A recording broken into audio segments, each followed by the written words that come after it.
Hello, everyone. My name is Julia Richards, if you didn't already know. And in this 8-week series, I'm going to be reading to you How We Can Stop Reacting and Start Healing Triggers by David Richo. I found this book about a year ago, and I have read the first chapter about 3 or 4 times before continuously putting the book down after that. And it's not to say that it didn't interest me, because obviously I bought it for a reason. But ADHD brain here, I literally I can't sit through it. But with this 8 weeks, I'm going to challenge myself to read a chapter to you guys every week. And I feel like with other people waiting on me, I'll be held more accountable to actually finish this book. And I cannot wait to finish this book. Not even just to say that, I read a whole book, in these 2 months, but I actually think that there are some pointers in here that we can all take home and really just be better in our daily lives. Just do better. Like I know you don't want to I'm speaking from my own experience when I say you, but I know you don't want to be overly anxious, sad, angry when little things get at us. Someone flips us off on the road and immediately our whole day is ruined. Why? Why? Why? We're gonna let one person ruin our whole day? Yeah, okay. And also even when someone criticizes you at work, a coworker is trying to, whatever, your boss is being mean, all those little things, I feel like we can gain more resilience to with this book. So I'm really excited to read this book to you guys. Again, I'll have the book on the screen here, but it's How We Can Stop Reacting and Start Healing Triggers by David Richo. Okay, starting with the introduction. Page 1. Someone says something to us, and we are suddenly struck with a sinking feeling in our stomach. Someone does something, and instantly we become enraged or alarmed.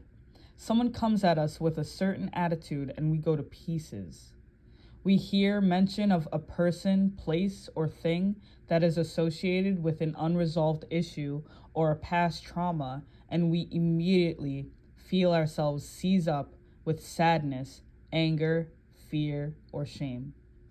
When any of this happens, we can be sure a trigger has been pulled. We find ourselves in a stimulus response experience that happens to all of us.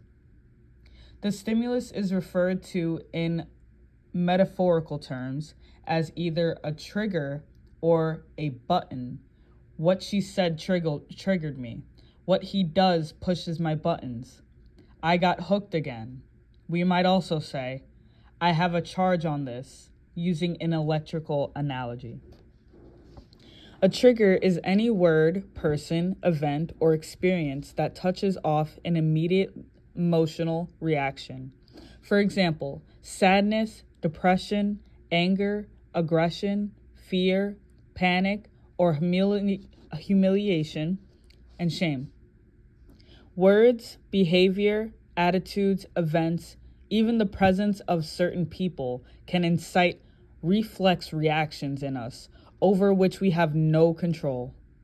For example, we are suddenly surprised by a noise and we are startled. The noise is the stimulus/trigger. The startle is the reaction. Our reaction can be brief or long. Sometimes we can move through our reaction in a moment.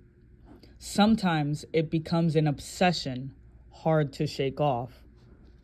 This disempowers us and plunges us into a sense of being unsafe and insecure. Our reaction to a trigger is often excessive, larger than what is warranted by the stimulus, longer lasting than what fits the triggering event. The extent to which a trigger affects us is proportional to how thick or thin-skinned we are. The more sensitive we are to others' behaviors towards us, the more fiercely does our fear, anger, or shame erupt.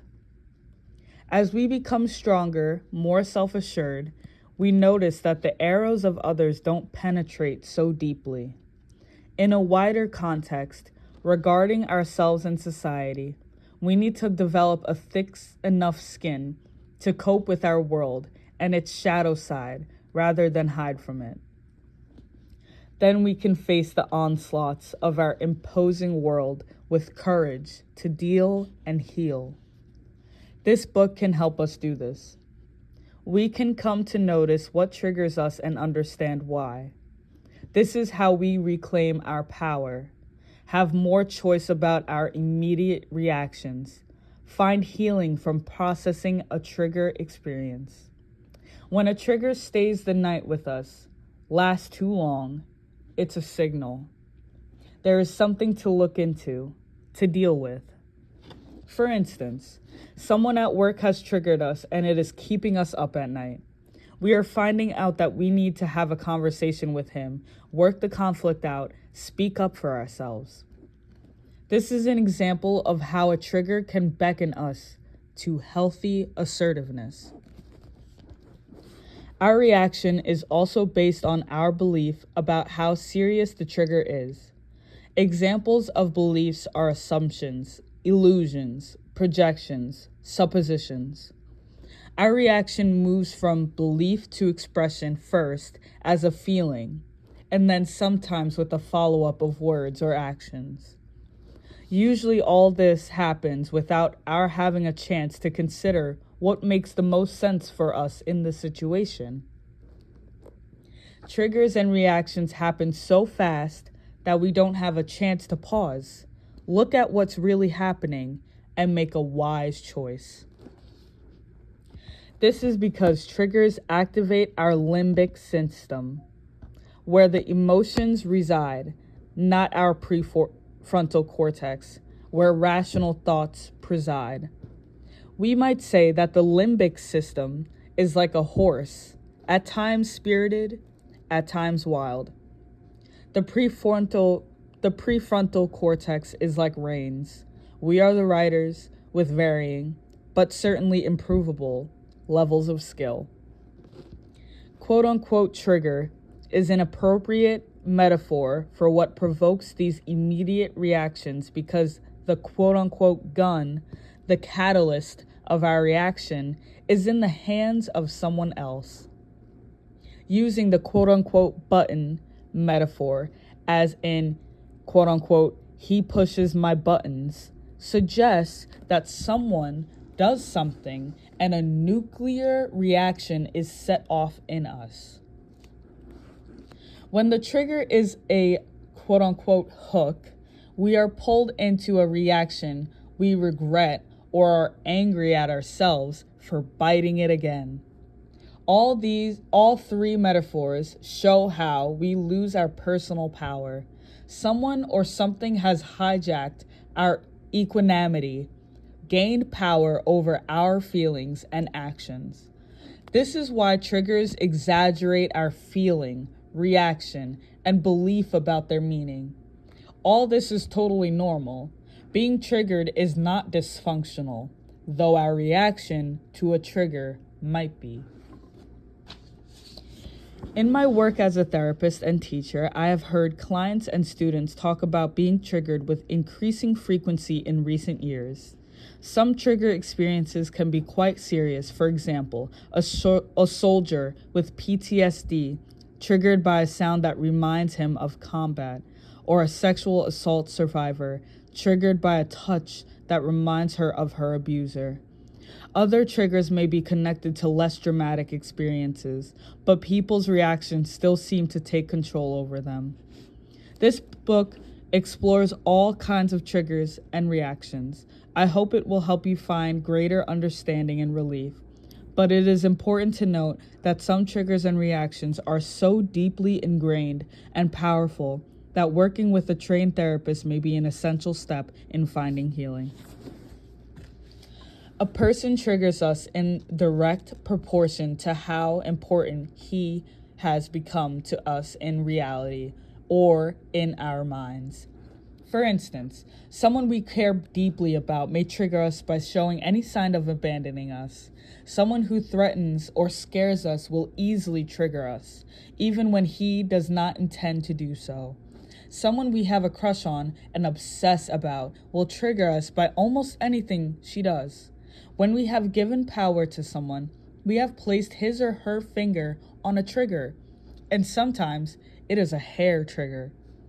But this does not mean that we should avoid caring about people. Rather, we can learn to understand and work with our triggers and reactions.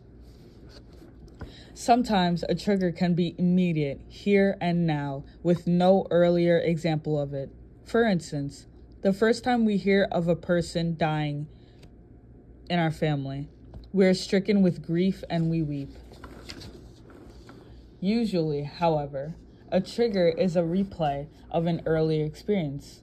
The original stimulus can be anything from a minor distress last year to a major trauma decades ago, especially in our childhood years. Those early experiences evoked grief that we have not yet fully felt or resolved. Thus, triggers can arouse post-traumatic stress that we wish to avoid. Yet they also thereby give us a lively chance to recognize and mourn our losses, disappointments, and abuses. Indeed, every trigger is a catalyst for grief. Our sudden reaction, for example, sadness and chagrin, is how we begin to show that grief. A triggering event that is a throwback to an archaic trauma feels like it is happening in the present. The brain's amygdala, part of our limbic system, stores original traumas and fear reactions with no sense of time, of impact, or of our intervening years of growth and self-strengthening. This is why triggers today can give us the sense that we are still as powerless as we were in childhood.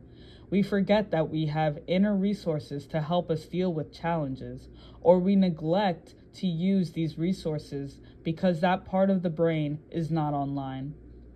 The amygdala has commandeered all the channels. Sometimes when we are triggered, for instance, we become mute, dumbfounded, numb. Our amygdala has silenced our thinking mind. We rebuke ourselves later as we gain back our full mental powers. We think, I should have said, but we did not have access to that calm thought process because the limbic system had blunted it. Triggers activate the sympathetic nervous system. We are moved toward flight, fight, or freeze. Stress hormones chime in, all beyond our immediate control. Another reason we feel powerless.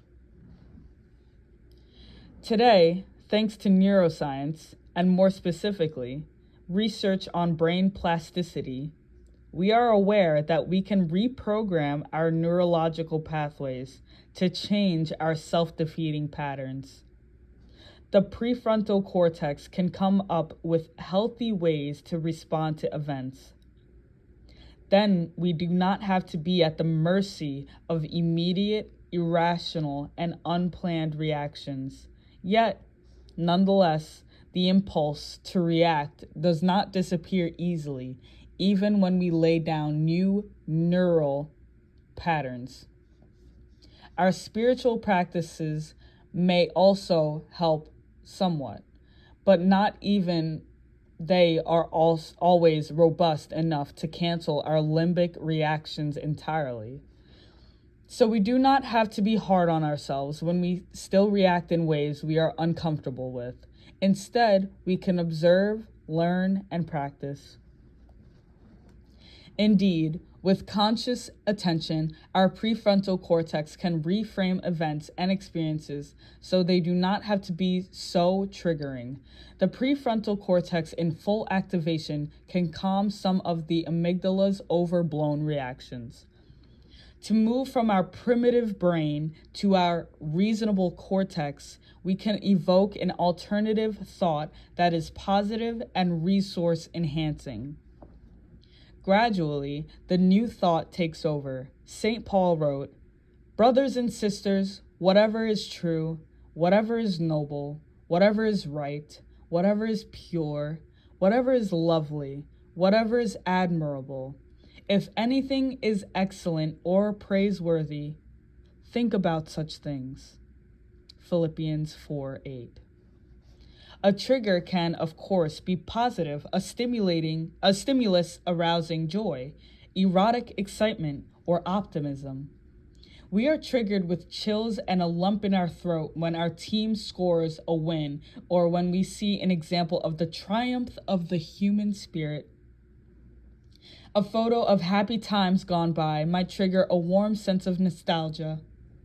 We are triggered when we experience love at first sight or feel the magic of a kiss. But today, we use the word trigger mostly to refer to what is disturbing and unpleasant. Our topic in this book is that negative triggering that arouses not only sadness, anger, or fear, but also at times hurt, shame, guilt, disappointment, letdown, regret, and despair. In these cases, our reflex reaction might be fleeing, fighting, or freezing, but all overdone. Our experience feels negative when we flee too fast, fight too hard, freeze too long. A trigger can dead end by leading only to a reaction with no resource that would allow us to cope with our reaction. In this book, we shall see that triggers don't have to end that way once we have tools to handle them. We can insert a third option between stimulus and response. We can move from a 2-part experience to a 3-part experience. For example, for the 2-part experience that we're all very aware of is we're triggered and then we immediately react. But that can become a trigger, reaction, and then resource. And then gradually it might happen this way. Trigger, resource, no reaction. We can mobilize inner resources not only to cope with triggering events, but even to work through the traumas that cause them, to heal some of our post-traumatic stress. The triggers then have less power over us. We move from feeling unsafe to safer, and from feeling insecure to more secure. The essence of self-trust. Triggers thrive on the illusion that we can't trust ourselves. With inner resources, we find out we can trust ourselves indeed and indeed. Trauma never goes entirely away, but it can become what happened rather than what still hurts. We will not eliminate triggers altogether, but we no longer have to react to them so extremely. We can modify both our susceptibility to being triggered and our reactions to being triggered. We can learn to catch ourselves before we react blindly. The impact of triggers can be blunted, and our reaction time can be shortened. We can disable the trigger mechanism so that we are not wounded, only scratched. All this happens when we engage in serious work on our traumas, especially in therapy. We then become more aware of the connection between triggers and what we have to work on in ourselves. Our goal is not to root out all our triggers, but to find a trailhead from them into the psychological and spiritual work that has been so long awaiting us. This is how we turn our triggers into tools. As we marshal our inner resources, more and more of our daily triggers can turn into information with no further invasions into our peace of mind. Oh, he said that. She's doing that. Looks like they have that attitude towards me. How interesting.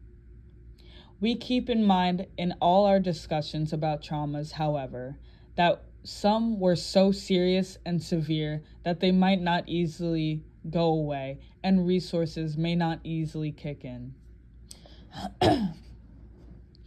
In this book, we learn our inner resources are capacities that help us handle what we feel, what we experience, what others do to us, what happens to us, what life sends our way. A resource is a technology, a competency that we can learn to access with ease, aplomb, and swiftness. When we're triggered, we do not have to be victims of what others say or do. We are equipped to handle the slings and arrows that come at us. The chapters that follow will help us take arms against a sea of troubles. Tender arms, of course. Inner resources are like aquifers nourishing us. They help us trust that what happens will not do what triggers can do.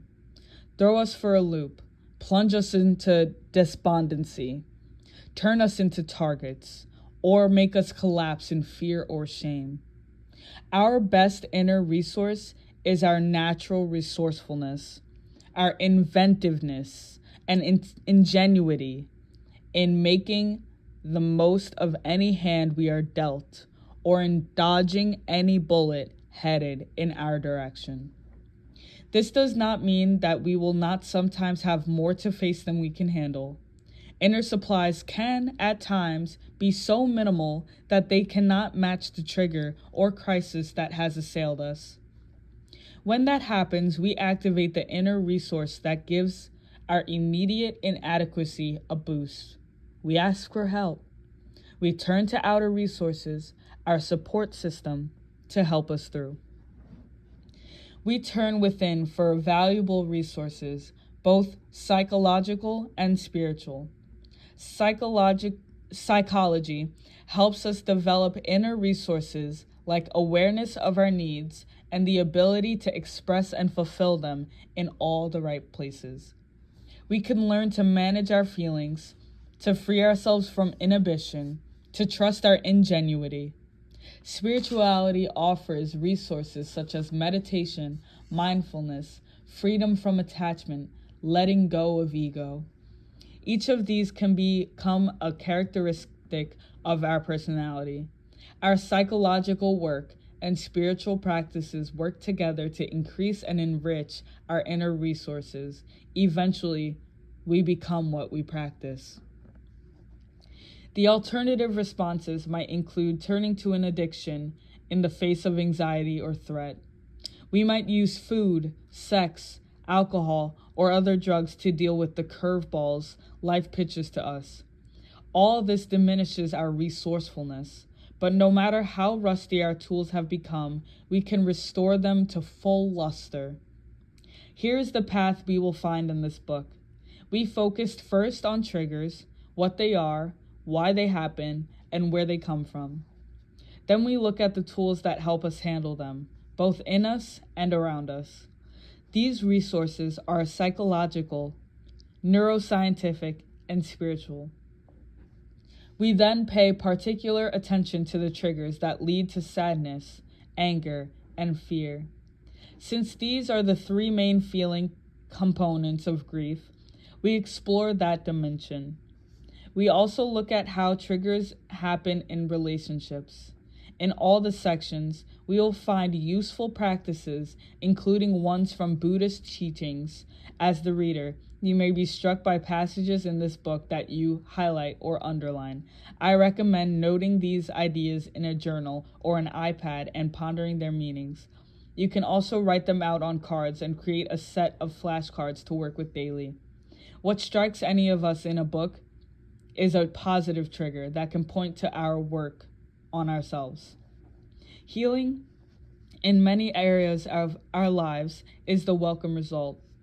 Each of us can ask, have my inner reserves been substantial enough to accommodate the triggers and challenges in my life story so far? What follows in these passages explores that question and constructs a compass for our journey through whatever mysterious forest we find in ourselves. so that concludes the introduction of this book. I was going to read chapter 1 as well, but I figured we should take a break and wait for the next week's video to be chapter 1, because I really want people to like really digest what was said in the introduction, because I mean, at first it's a lot. And I also wanted to give you guys the chance to like either get a journal or something that you can take notes on with this book, because I really, really hope that it helps you guys as well as me. I'm right there with you when I'm reading this. And I just really want it to sink into our brains, and hopefully like we can come out of this book like just better people, and like just have better relationships, have healthier relationships, and not react so freaking strongly. Okay, if you liked the video, give it a thumbs up. If there's anything that you guys would like me to do differently in the future, please let me know in the comments down below. Yeah, so until next time, thank you for tuning in.